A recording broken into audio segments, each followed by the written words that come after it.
नमस्कार दोस्तों, स्वागत है आपका लॉ गुरु में। मैं अनुराग ऋषि और आज की इस वीडियो में हम लोग बात करेंगे भारतीय नागरिक सुरक्षा संहिता यानी कि दोस्तों BNSS के अंदर अरेस्ट के बारे में। और अरेस्ट की इस वीडियो में हम लोग बात करने वाले हैं सबसे पहले जनरली अरेस्ट होता क्या है, फिर हम लोग देखेंगे ऑब्जेक्ट ऑफ अरेस्ट, उसके बाद में हम लोग कवर करने वाले हैं arrest can be made by यानी कि वो कौन कौन सी अथॉरिटीज हैं, वो कौन कौन सी पर्सन्स हैं जिनके द्वारा अरेस्ट किया जाता है। उसके बाद में हम लोग कवर करने वाले हैं protection of members of arm forces यानी कि जितने भी सेना के जवान हैं, जो भी आर्म फोर्सेज के जो मेंबर्स हैं, उनको अरेस्ट से क्या प्रोटेक्शन मिली पड़ी है, उसके बारे में हम लोग कवर करने वाले हैं। फिर हम लोग देखेंगे मोड्स ऑफ अरेस्ट, इसमें हम लोग कवर करेंगे हाउ अरेस्ट मेड यानी कि अरेस्ट को कैसे किया जाता है, उसको एग्जीक्यूट कैसे किया जाता है, उसकी तामील कैसे की जाती है। उसके बाद में हम लोग कवर करने वाले हैं search of place in order to arrest, किसी व्यक्ति को अरेस्ट करने के टाइम पर सर्च करने का कितना प्रोसीजर होता है, कैसे किया जाता है, उसको भी देखेंगे। ये दोस्तों ऑर्डर है, ठीक है, माफ कीजिएगा, ये ऑर्डर है, ठीक। उसके बाद में हम लोग कवर करने वाले हैं राइट्स ऑफ अरेस्टेड पर्सन यानी कि जिस व्यक्ति को अरेस्ट किया गया है उसके क्या क्या राइट्स हैं। तो चलिए बिना टाइम वेस्ट करे आज की वीडियो शुरू करते हैं।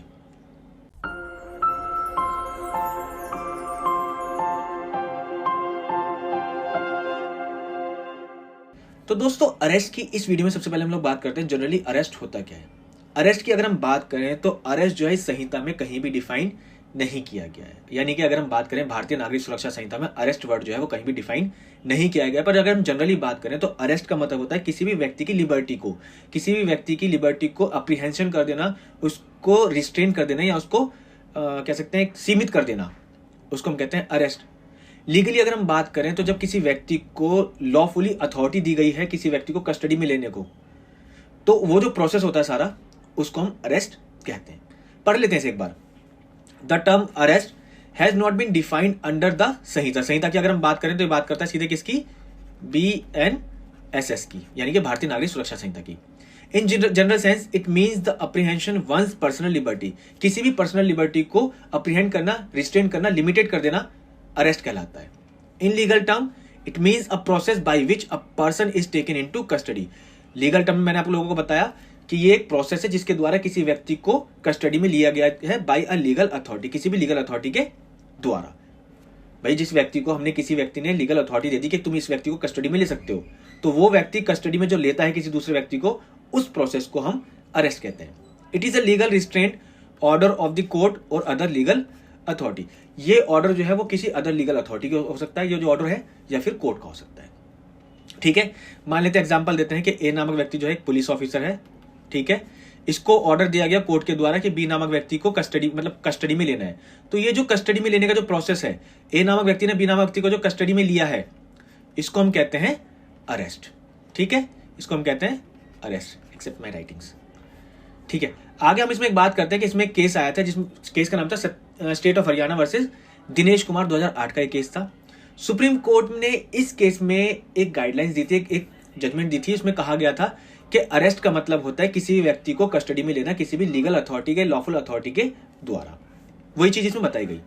Supreme court in state of Haryana versus Dinesh Kumar 2008 held that in legal sense arrest consist of taking into custody of another person under authority empowered by law. किसी भी अथॉरिटी को जिसको लॉ के द्वारा एम्पावर किया गया है, कस्टडी में लेने का हक होता है और वो किसी व्यक्ति को कस्टडी में लेते हैं, उस प्रोसेस को कहते हैं अरेस्ट। इसी में सुप्रीम कोर्ट ने एक चीज और बताई। सुप्रीम कोर्ट ने क्लैरिफाई किया इस केस में कि भैया कस्टडी और अरेस्ट दोनों जो है सेम नहीं है, आर नॉट सेम। क्या डिफरेंस है दोनों में, यानी कि अगर हम बात करें कस्टडी की और अरेस्ट की,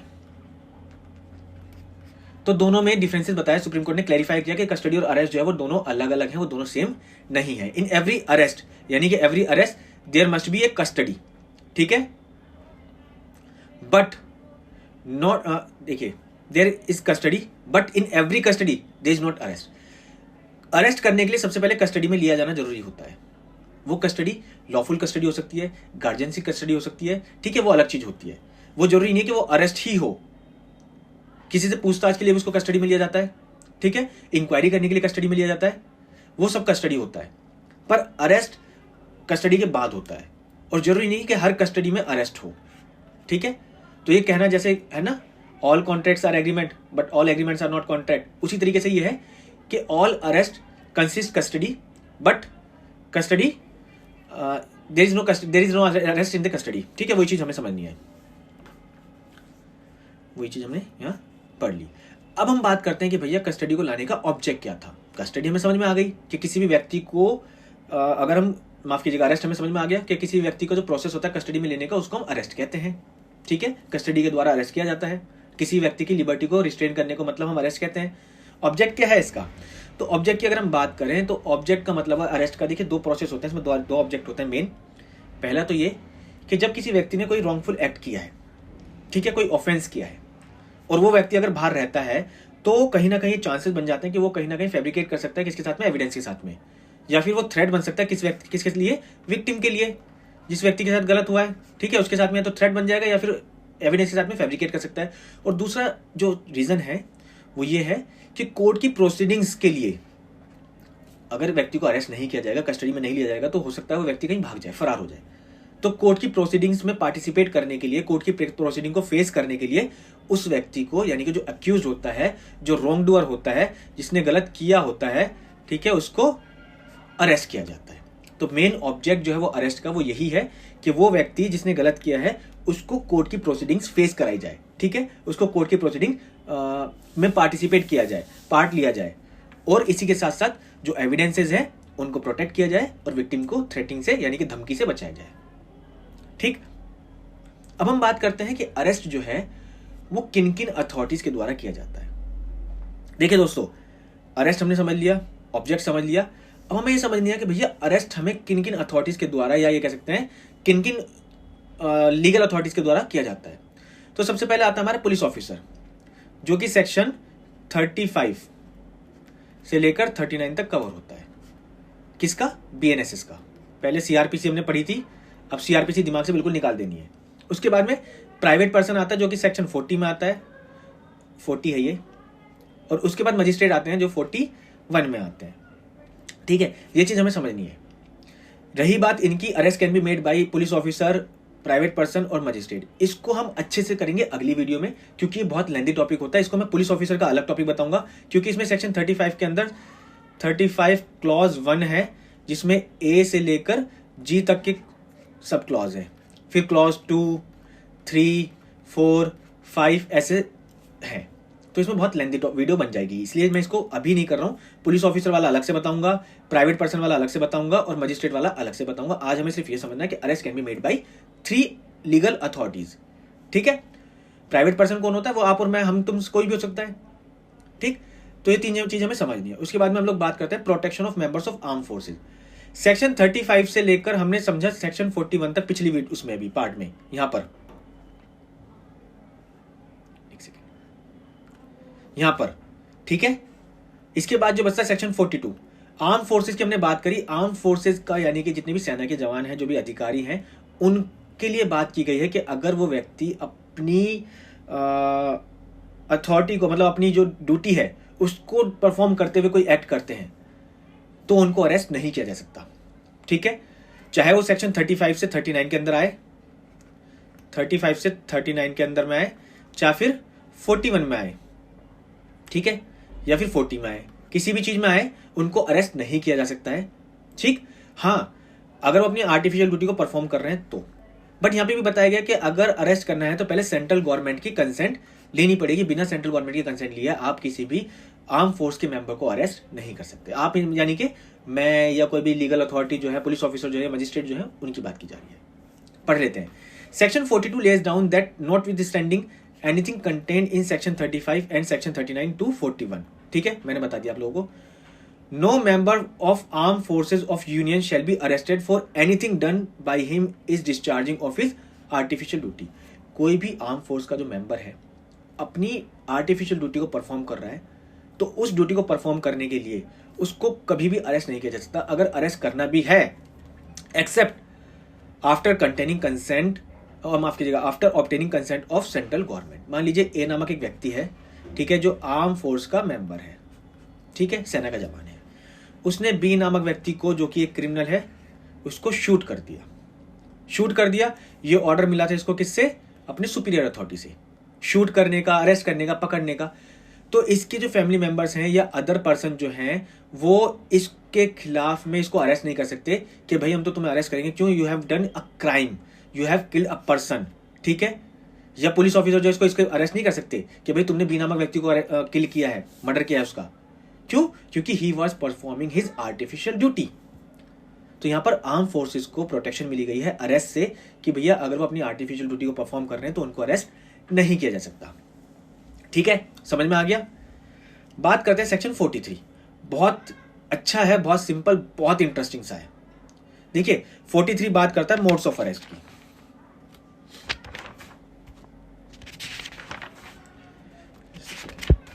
ठीक है, मोड्स ऑफ अरेस्ट को हम ये भी कह सकते हैं अरेस्ट हाउ मेड, यानी कि अरेस्ट कैसे किया जाता है। ठीक है, अरेस्ट हाउ मेड। तो सेक्शन 43 की बात करें, provide that in making an arrest the police officer or other person shall actually touch or confine the body.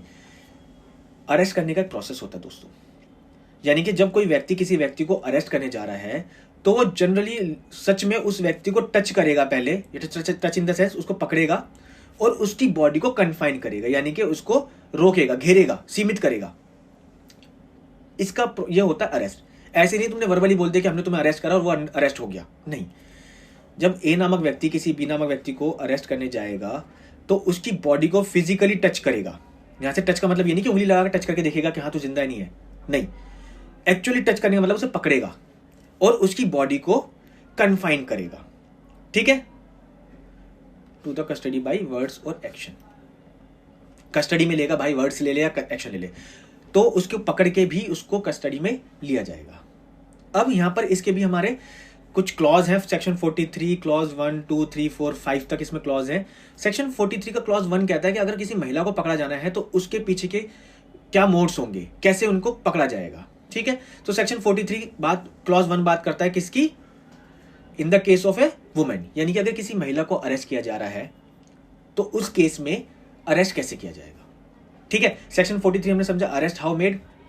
43(1) बात करता है कि भैया अगर किसी महिला को पकड़ने जा रहे हैं तो वो कैसे किया जाएगा। जनरली हमने समझा कि किसी भी व्यक्ति को टच करके, कैसे करके? टच करके अरेस्ट किया जाएगा, पर महिला के केस में ये नहीं है। महिला के केस में बात किया जा रहा है कि उसको भैया टच करके नहीं पकड़ा जाएगा, उसको इंटीमेशन दिया जाएगा। ठीक है, उसको इंडिकेट किया जाएगा कि भैया हम तुम्हें पकड़ने आ रहे हैं। अगर उसे पकड़ना है, मतलब किसी महिला को अरेस्ट भी करना है, तो वो किसी महिला अफसर के द्वारा, मतलब किसी महिला पुलिस ऑफिसर के द्वारा ही अरेस्ट किया जाएगा, वही उसे अरेस्ट कर सकती है, not a male police officer. In case of arrest of a women, section 43(1) states that an oral intimation of arrest shall be presumed unless the circumstances are indicated to the contrary। उनको touch करके नहीं बोला जाएगा कि भाई हम गला पकड़ लिया और बोल दिया हम तुम्हें अरेस्ट करने आए, नहीं। उनको ओरल इंटीमेशन दिया जाएगा कि भैया हम तुम्हें अरेस्ट करने आए हैं। अगर वो भागने की कोशिश करेगी और अगर ऐसे सर्कमस्टांसेस बनते हैं कि वहां पर लगता है कुछ सिचुएशन बिगड़ रही है, तो पकड़ना अलग बात है। अनटिल और अनलेस आप उसको या महिला को, जो भी रॉन्ग डूअर है, आप ओरली इंटीमेशन देंगे। ठीक है, टच नहीं करेंगे। और टच भी किया जाएगा तो किसके द्वारा किया जाएगा? फीमेल पुलिस ऑफिसर के द्वारा। ये हमने मूवीज वगैरह में देखा होगा बहुत बार, तो मूवीज वगैरह में देखा है, हमने पढ़ा भी है। हमने सिंघम वाली मूवी में भी देखा था कि करीना कपूर ने बाबा जी का थप्पड़ मार दिया था, वो जो भाषण दे रहे थे। ठीक है, वहां पर क्या जाता है कि इसको पकड़ो। सिंघम क्या कहता है? फीमेल पुलिस ऑफिसर को बुलाया है, आ रही है ना। तो हमें मूवी में तो कॉन्सेप्ट पता है, ये कॉन्सेप्ट बीएनएसएस में कहां से आया? सेक्शन 43 क्लॉज 1 से आया। ठीक है, चलिए इसके बाद में हम बात करते हैं सेक्शन 43 क्लॉज 2। इसका हमें एक्सेप्शन भी है, एक इसी का एक्सेप्शन भी है जो आगे क्लॉज 5 में बताया गया, वो हम पढ़ेंगे अभी। ठीक है, वो आगे बताया गया, वो हम पढ़ेंगे अभी। 2 की बात करते हैं। 2 की बात करता है फोर्सिबली अरेस्ट। ठीक है, किसी व्यक्ति को पुलिस पकड़ने गई, जनरली पुलिस बोलेगी मैं तुम्हें पकड़ने आया हूं, मैं तुम्हें पकड़ रहा हूं।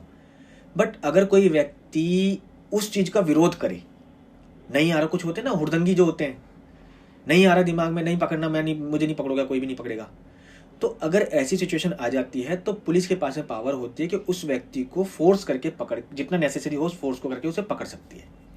ठीक है, ऐसे नहीं कि कोई ए नामक व्यक्ति है, किसी बी नामक व्यक्ति को अरेस्ट करने गए, उसे बोला भाई हम तुम्हें अरेस्ट करने आए हैं, टच करने गए और वो पुलिस को ही मार के भाग रहा है, और पुलिस कह रही नहीं हमें तो भाई पकड़ टच करने का ऑर्डर था, हम तो फोर्स यूज नहीं कर सकते। तो नहीं, सेक्शन 43 क्लॉज 2, ठीक है, सेक्शन 43 क्लॉज 2 पावर देता है, एम्पावर करता है पुलिस ऑफिसर को या किसी भी व्यक्ति को, if the person forcibly resist the endeavour to arrest, किसी भी अरेस्ट करने के लिए जब जा रहे हैं और जिस व्यक्ति को अरेस्ट किया जा रहा है वो फोर्सिबली रेसिस्ट कर रहा है उस चीज को, ठीक है, उसका विरोध कर रहा है, और attempt to evade arrest, arrest से बचने के लिए भागने की कोशिश कर रहा है, तो police officer or other person, यानी कि पुलिस ऑफिसर या अदर पर्सन, हमने भी 3 ग्राउंड पढ़े ना कि कौन कौन अरेस्ट कर सकता है, पुलिस ऑफिसर कर सकता है, मजिस्ट्रेट कर सकते हैं, और कोई भी प्राइवेट पर्सन कर सकता है। तो ये तीनों की बात कर रहा है कि पुलिस ऑफिसर या अदर पर्सन जो है उतना नेसेसरी इफेक्ट जो है यूज कर सकते हैं। अगर लग रहा है कि उसको घूंसा मार के गिराने की कोशिश करनी चाहिए भागने से तो वो कर सकते हैं, लग रहा है कि उसके हाथ पांव बांधने चाहिए तो वो कर सकते हैं। मतलब कहने वाला यह है कि उसको भागने से रोकने के लिए जितना भी नेसेसरी इफेक्ट यूज कर सकते हैं वो कर सकते हैं। This has been provided under section 43 clause 2। Section 43 clause 2 के अंदर इसको पावर दी गई है, ठीक है। बात करते हैं सेक्शन 43 क्लॉज 3 की। क्या कहता है भाई?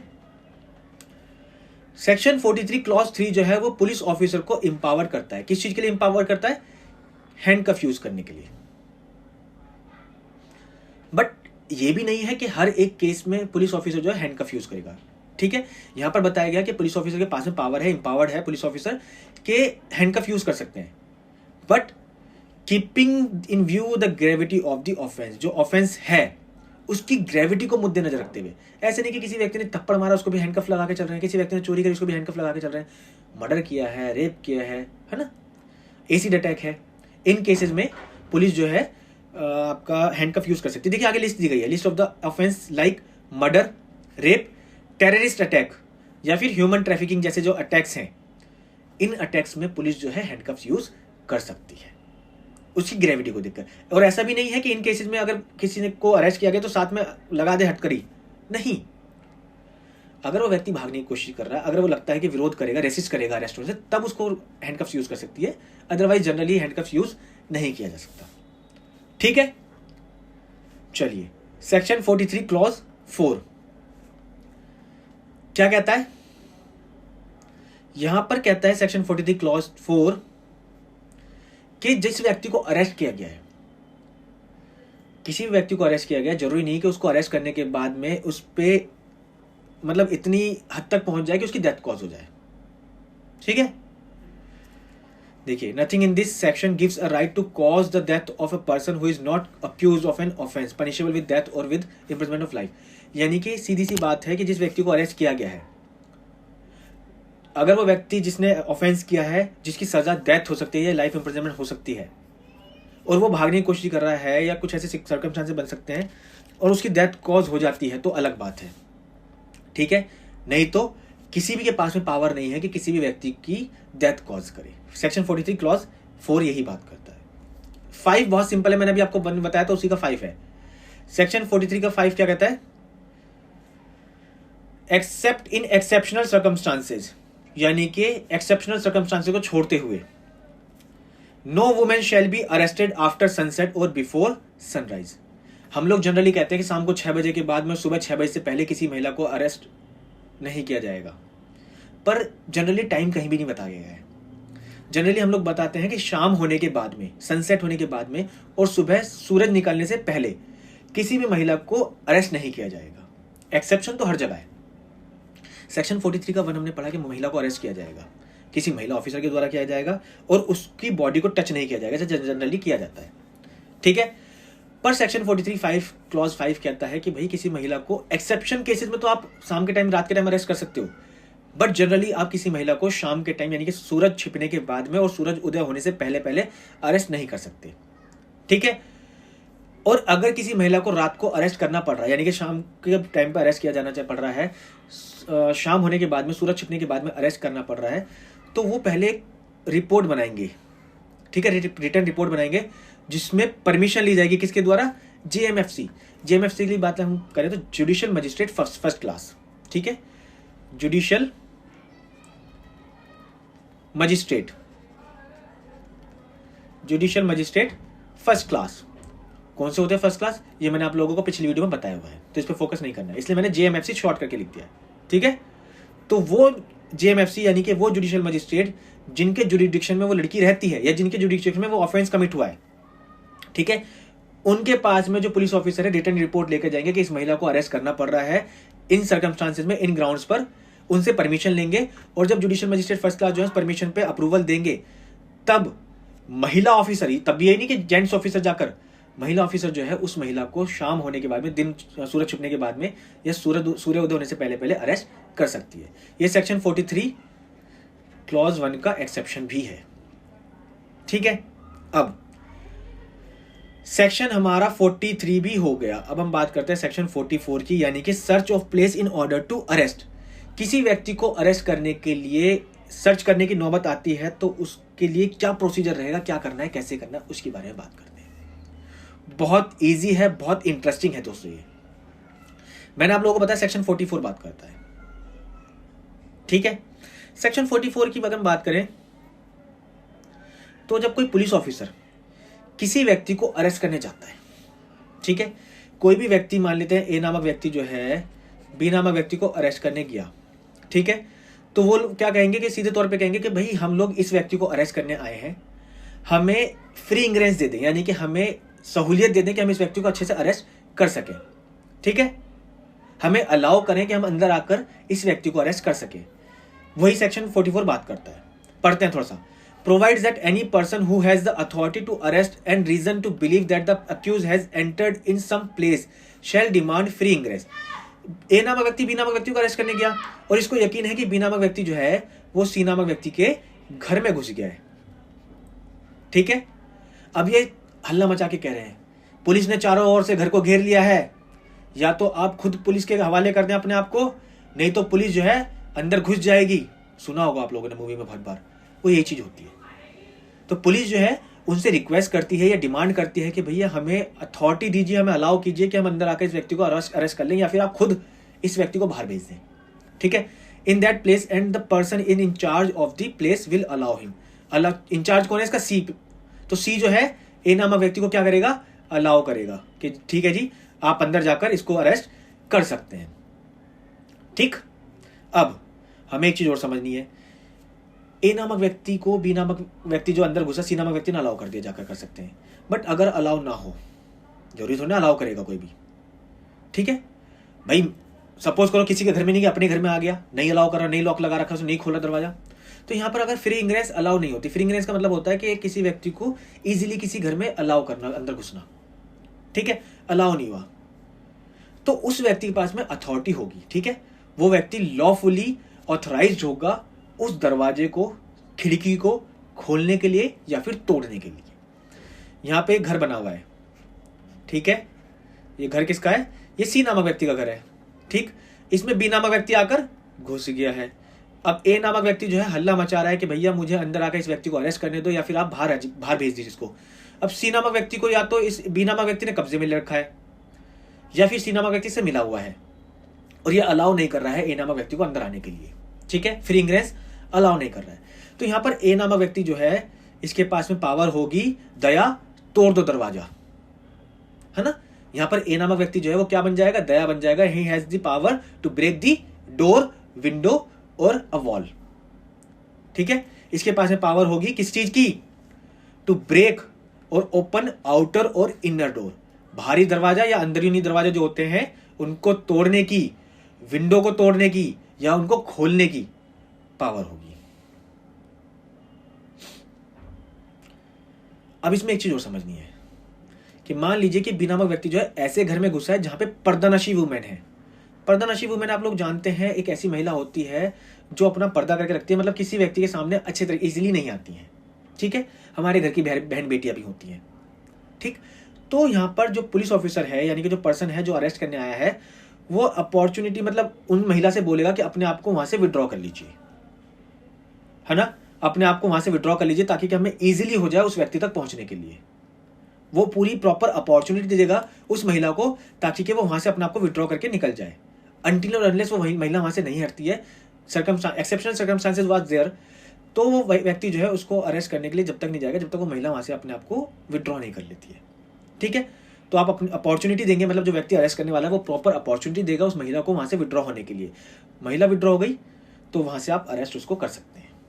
ठीक है, देखिए हमने समझा कि अरेस्ट होता क्या है। ठीक, अरेस्ट के ऑब्जेक्ट हमने पढ़ लिए, फिर किन किन अथॉरिटीज के द्वारा अरेस्ट किया जाता है, जिसमें हमने सेक्शन 35 से लेकर सेक्शन 39 तक पढ़ा, पुलिस ऑफिसर, ठीक है। उसके बाद में हमने पढ़ा प्राइवेट पर्सन सेक्शन 40, फिर हमने 41 में पढ़ा मजिस्ट्रेट, ठीक है। उसके बाद में 42 पे हमने पढ़ा आर्म फोर्सेज, 43 में हमने पढ़ा मोड्स क्या क्या अरेस्ट करने के, और 44 में हमने पढ़ लिया सर्च के, कि भैया अगर किसी व्यक्ति को अरेस्ट करने के लिए जा रहे हैं प्लेस पे तो उसके सर्च का क्या क्या रोल रहने वाला है, ठीक है। अब हम बात करते हैं राइट्स ऑफ अरेस्टेड पर्सन, यानी कि जिस व्यक्ति को अरेस्ट किया जा रहा है, जिस व्यक्ति को अरेस्ट किया जा रहा है उसके राइट्स क्या क्या होंगे। देखिए ये अपने आप में बहुत वाइडर टॉपिक है, राइट्स ऑफ अरेस्टेड पर्सन के जो टॉपिक है अपने आप में वाइडर पॉइंट टॉपिक है, इसलिए हम जनरली उसकी बात करते हैं। राइट्स ऑफ अरेस्टेड पर्सन की हम बात करें, right to know the grounds of arrest, किस ग्राउंड पर उस व्यक्ति को अरेस्ट किया जा रहा है उसके बारे में बात करेगा, कि भैया मुझे एटलीस्ट ये तो बता दो कि मुझे क्यों अरेस्ट किया जा रहा है, मुझे तो ये भी नहीं पता, ठीक है। Right to be inform about the release on bail, उसको इस बारे में बताया जाएगा, यानी कि जिस व्यक्ति को अरेस्ट किया जा रहा है, मान लेते हैं ए नामक व्यक्ति ने बी नामक व्यक्ति को अरेस्ट किया, तो पहले तो वो बी नामक व्यक्ति को बताएगा कि भाई तुम्हारे ग्राउंड्स हम किस लिए अरेस्ट कर रहे हैं, क्योंकि तुमने चोरी करी है और जाकर सी नामक व्यक्ति के घर में दुबक गए इसलिए अरेस्ट कर रहे हैं, और ये चोरी जो है बेलेबल ऑफेंस है इसलिए तुम बेल के लिए अप्लाई कर सकते हो। तो दूसरा राइट हो गया right to inform about the release on bell.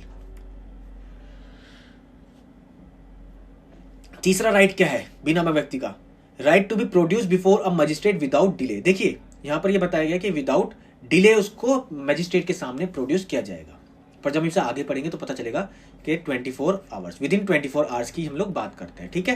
ये जब हम आप पढ़ेंगे बताएंगे आपको। तो तीसरा राइट क्या है कि उस व्यक्ति को जिसको अरेस्ट किया गया है बिना डिले के मजिस्ट्रेट के सामने प्रोड्यूस किया जाएगा। भैया ठीक है, अरेस्ट कर लिया, राइट्स ग्राउंड्स बता दिए, बेल का बता दिया, मजिस्ट्रेट के सामने पेश कर दिया। अब उस व्यक्ति को बताया जाएगा कि भैया तुम लीगल प्रैक्टिशनर हायर कर सकते हो, कंसल्ट कर सकते हो, उसके बारे में बताया जाएगा। उसका राइट होता है वकील से मिलने का, उनसे बातचीत करने का, लीगली उनसे क्या क्या चीजें डील करनी है वो करने का उनका राइट होता है। इसके साथ साथ मेडिकल प्रैक्टिशनर्स के द्वारा एग्जामिन करवाने का भी राइट होता है। मान लेते हैं ए नामक व्यक्ति ने बी नामक व्यक्ति को पकड़ा और पकड़ के इनके पास में ये वाला राइट नहीं है, सपोज करते हैं, खूब कूटा, पर्सनली दुश्मनी जितनी सारी निकाल ली, और कूटने के बाद में मजिस्ट्रेट के सामने ले गए, जी ये तो हमें ऐसे ही मिला था, ठीक है, ये तो ऐसे ही मिला था अपने को। तो यहां पर right to be examine by a medical practitioner, ये जो राइट है वो इसलिए रखा गया है, जैसे ही अरेस्ट किया जाएगा उसको मेडिकल प्रैक्टिशनर के द्वारा, मतलब डॉक्टर्स के द्वारा उसको मेडिकली एग्जामिन कराया जाएगा कि इसमें किसी तरह की कोई चोट वोट तो नहीं लगी हुई, और जैसी जो चीजें होती हैं वो रिपोर्ट बनाकर, जो मेडिकल प्रैक्टिशनर होते हैं, जो डॉक्टर होते हैं, वो रिपोर्ट बनाकर पुलिस को दे देंगे, और वो रिपोर्ट उन्हें अपने पास में रखनी होती है, ताकि कि ये पुलिस वालों के लिए भी अच्छा रहे और जो अक्यूज है उसके लिए भी। पुलिस अगर सपोज करो इसके कोई चोट लगी हुई है और पुलिस वाले दिखा देते हैं कि भाई इसके चोट लगी हुई थी, तो बच जाएंगे, ठीक है। पर अगर क्या होता है कि सपोज करो ये मेडिकल प्रैक्टिशनर ने मेडिकल एग्जामिन नहीं कराया इन्होंने, उसके चोट लगी हुई है, तो ये कल को पुलिस वालों के ऊपर बात आ जाएगी कि तुमने जो है चोट मारी है, तुमने इंजरी करी है, ठीक है। इनको भी हम बहुत अच्छे से डील करने वाले हैं, परेशान नहीं होना। इन पे भी एक बहुत अच्छे से, इनके बहुत सारे इसके जो सेक्शंस हैं, सेक्शंस के साथ में केस लॉज के साथ में, मैंने आप लोगों को बोला ना हर एक टॉपिक बहुत अच्छे से केस लॉज के साथ में करेंगे, जुडिशरी पॉइंट ऑफ व्यू से करेंगे, तो हम लोग करने वाले हैं, ठीक है। तो आज की वीडियो में हम इतना ही रखेंगे। अपनी अगली वीडियो में हम लोग बात करने वाले हैं दोस्तों, आगे की जो वीडियो होंगी उनमें हम लोग बात करेंगे अरेस्ट बाय पुलिस ऑफिसर, ये लोग हम कवर करने वाले, सेक्शन 35 से लेकर 39 तक कवर करेंगे। फिर हम बात करेंगे प्राइवेट पर्सन वाला, सेक्शन 40 कवर करेंगे। फिर हम 41 कवर करेंगे, और उसके बाद में हम लोग लास्ट में कवर करेंगे इसके साथ साथ कि भैया राइट्स क्या क्या है उसके, यानी कि अरेस्टेड पर्सन के राइट क्या क्या है, इस पर भी अगली वीडियो में बात करेंगे। आज की इस वीडियो में बस इतना ही, ठीक। हमने यहाँ पर आज जनरली अरेस्ट समझ लिया, ऑब्जेक्ट समझ लिया, मोड समझ लिए, आर्म फोर्सेस को क्या क्या जो प्रोटेक्शन है वो समझ ली, ठीक। और इसी के साथ साथ हमने एक चीज और देख ली, सर्च। तो जनरली अरेस्ट हमारा खत्म हो गया यहाँ पर। अब अरेस्ट किसके द्वारा किया जा रहा है, कैसे किया जा रहा है, उसके राइट्स क्या क्या, वो हम आगे बात करेंगे। इस वीडियो के नोट्स का लिंक हमने इस वीडियो के डिस्क्रिप्शन बॉक्स में डाल दिया, तो आप चाहें तो उस लिंक पर क्लिक करके इस वीडियो के PDF नोट्स वहां से डाउनलोड कर सकते हैं। साथ ही साथ दोस्तों हमने अपनी वेबसाइट, अपनी वीडियो के डिस्क्रिप्शन बॉक्स में अपनी वेबसाइट का लिंक भी डाल दिया है, जहां जाकर आप हमारी सारी वीडियोस के नोट्स PDF नोट्स में वहां से डाउनलोड कर सकते हैं। इसी के साथ साथ दोस्तों हमने अपनी वेबसाइट पर अपना QR कोड अपलोड कर दिया है। आप लोगों को पता है कि हमारे नोट्स बनाने आप लोगों के लिए बेनिफिशियल होते हैं, आप लोगों को हेल्प मिलती है, सपोर्ट मिलती है, और आप लोग चाहते हैं हमें अप्रिशिएट करना, हमारे नोट्स को अप्रिशिएट करना। तो हमारे QR कोड को स्कैन करके आप जो भी अप्रिशिएशन अमाउंट जो हमें देना चाहते हैं वो दे सकते हैं। वीडियो लाइक करें। किसी भी तरह का कोई भी डाउट है तो वीडियो के कमेंट बॉक्स में कमेंट करके, हमारे फेसबुक पेज पे जाकर, हमारे इंस्टाग्राम पेज पे जाकर, या फिर हमारे व्हाट्सएप पे जाकर हमें कमेंट करके भी अपने डाउट को क्लियर कर सकते हैं। इसी के साथ साथ अपने दोस्तों से इस वीडियो को शेयर करना ना भूलें। अगर हमारे चैनल को सब्सक्राइब नहीं किया है तो चैनल को सब्सक्राइब करके बेल आइकन जरूर दबाएं। धन्यवाद।